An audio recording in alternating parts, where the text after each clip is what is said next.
Hey everyone, Brendan Snyder here. How are you? Thanks so much for joining me and welcome to 5 Favorite Obscure Rock Albums, episode number 3. I have done 2 of these before this. I'll leave the link in the description.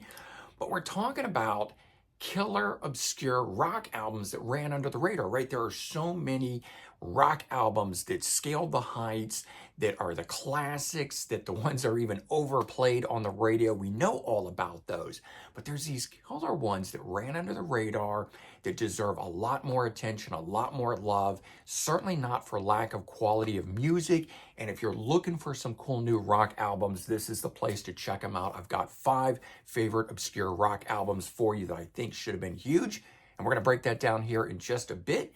But before we get started, if you're new to my channel and haven't already hit the subscribe button, please do. Also, leave a comment, hit like. All those things do help support my channel, so I'd greatly appreciate it.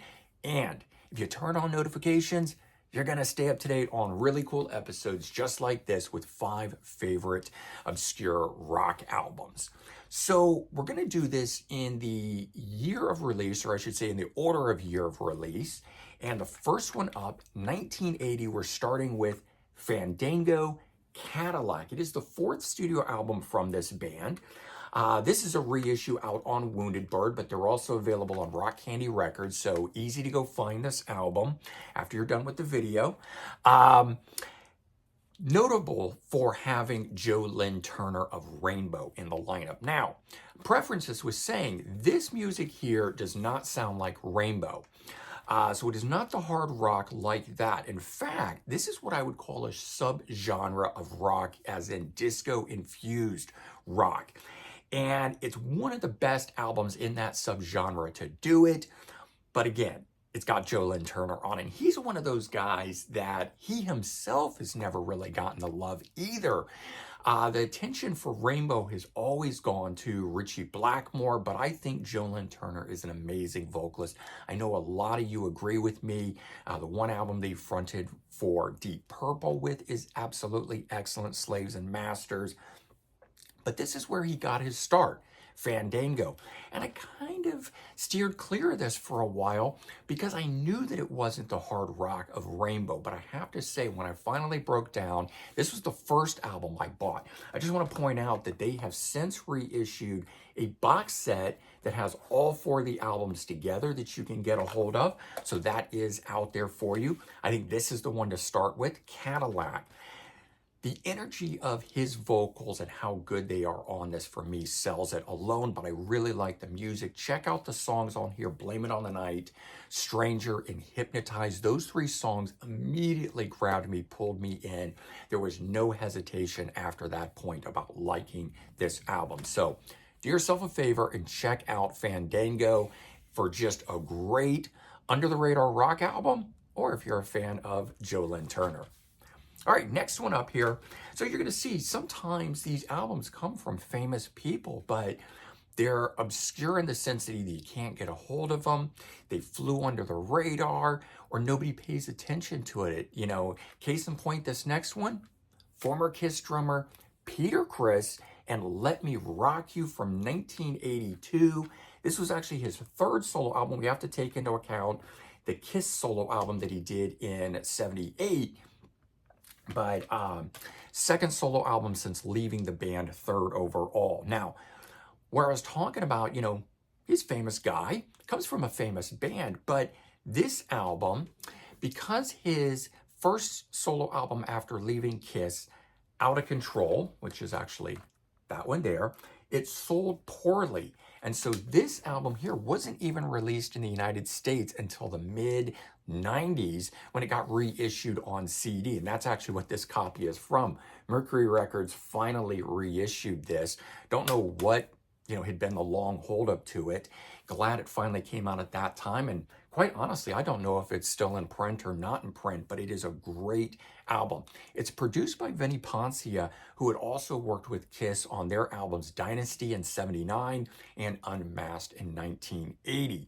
Now, for some, a lot of people don't like those Kiss albums. For fans like me, those are 2 of my absolute favorite albums from Kiss, and hands down, I'd probably say Dynasty is actually my favorite Kiss album. He also produced Peter Criss's solo album from '78.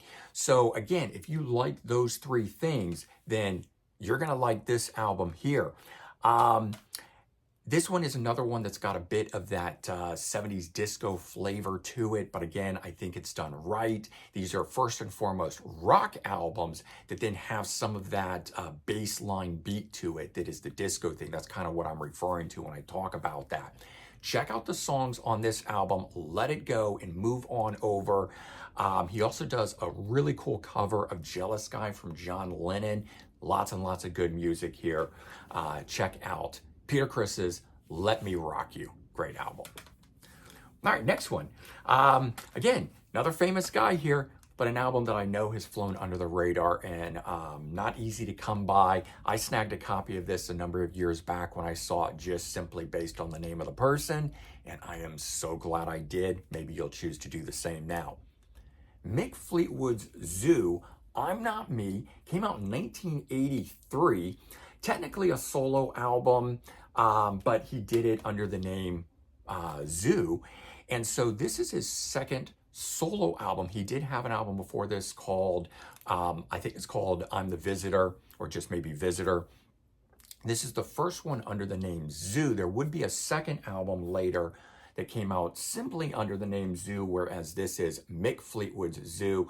The only relation between these, though, is simply the name Zoo. Because Shaking the Cage, this one here that I just showed you that came out in 1992, much like all of Mick's projects, especially Fleetwood Mac, the members constantly change. So it's kind of just whoever Mick wants to work with, and then he goes out and he does something. And Fleetwood Mac has been that over the years, but so has all of the solo projects. This one here being no different, but the people that we've got involved in this are kind of a who's who and what makes this album a little more interesting because of that. The music's fantastic on its own, but we got a little more to go on than just the fact that this is a drummer's solo album. We've got contributions from Fleetwood Mac members Christine McVie and Lindsey Buckingham on here. Then we've got the two main contributors on this album, Billy Burnett, who would be a future Fleetwood Mac member, and we got George Hawkins, who comes from his first solo album, so a little carryover there as far as that. Then the songwriting credits. We've got Carl Wilson of the Beach Boys, Lindsey Buckingham and Billy Burnett from, of course, eventual Fleetwood Mac fame and everything. George Hawkins is in here. The album, though, is so good. In my opinion, this is a long-lost Fleetwood Mac album. It is as good as a Fleetwood Mac album. If he had put the name Fleetwood Mac and released this, I think this would have been as successful as any other Fleetwood Mac era of the band. Check it out. Really, really good stuff on here. The song Angel Come Home, which is co-written by Carl Wilson, I think will tell you everything you need to know about this album and make you a fan of it as well. Next one up, we're just continuing right on. Famous musicians who had solo albums that didn't do diddly squat. This one, 1983, Patrick Simmons, Arcade, his debut solo album. This one here being a Japanese import. I don't know, first time on CD, but definitely only time I've ever seen it on CD. So debut solo album from the Doobie Brothers guitar player, but the album itself features a whole host of fellow Doobie Brothers members on here. Tom Johnston's on vocals, Michael McDonald on keyboards, John McPhee on guitar, Willie Weeks on bass, Bobby LeCan on congas and percussion. There's probably even more people that have played with Doobie Brothers over the years on there, but those 5 or 6 names just jumped out at me right away. The thing is, right off the bat, when I heard this thing, I felt like I was listening to a lost Doobie Brothers album. It's that good. And yet there are still more guests on this album. We've got Bill Payne on keyboards from Little Feat. He's also the current Doobie Brothers keyboard player. Nicky Hopkins on keyboards, who's played with everyone. Rolling Stones, The Who, so many others. John Elephant on vocals coming from Kansas. Jeff Baxter on guitar from Steely Dan. Mike Baird on drums, who's played with Eddie Money, Rick Springfield. So just for who's on this album alone, it makes it worthwhile. But the album for me just works on so many levels. It's infused with the best qualities of the Doobie Brothers music. We've got funk, soul, R&B, and blues all mixed up together on here. It kicks off with probably its most rockin' tune right at the beginning of it, Out on the Streets. And initially, when the rest of the album I heard, I was a little disappointed because it didn't rock as hard as that first song. But after a few listens to it, I really warmed up to this thing. So tracks 2 and 3, So Wrong and Don't Make Me Do It, all of those really great. The album is grooving along like a late 70s era album. So despite it coming out in 1983, it's really got a cool killer 70s vibe to it. Like I said, shocker when I first heard it, but after about 2 listens, I really warmed up to this thing. Fantastic, fantastic, fantastic. That's all I got to say about that one there. All right, and the last one here to talk about goes to a well-known band, although they've never really had a lot of success. In fact, they've only ever had one gold album, their very first album. This is a later day era album from 1984, and I'm talking about Vanilla Fudge Mystery, which was their 6th studio album at the time, Atlantic Records release.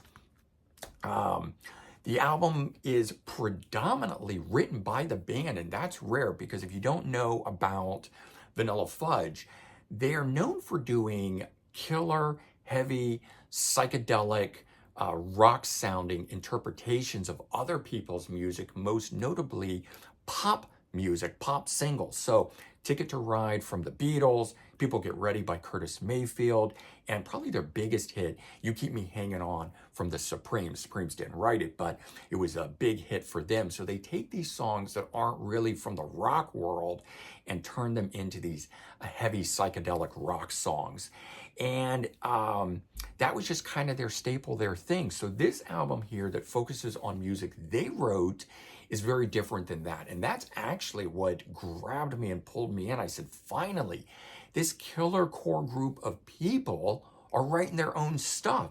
So the other thing is this album really does, it's 1984. It focuses on that 1980s sound. So it doesn't sound like the 60s psychedelic rock sounds that we know them for, which is probably the reason the album didn't do a lot at the time when it came out. Keyboardist and vocalist Mark Stein, though, I think really shines on this album. He's also one that wrote or co-wrote most of the songs that are on here. So I'm sure that's partly why the energy and the feel from this album, or his performance, I should say, is really what puts this album over the top.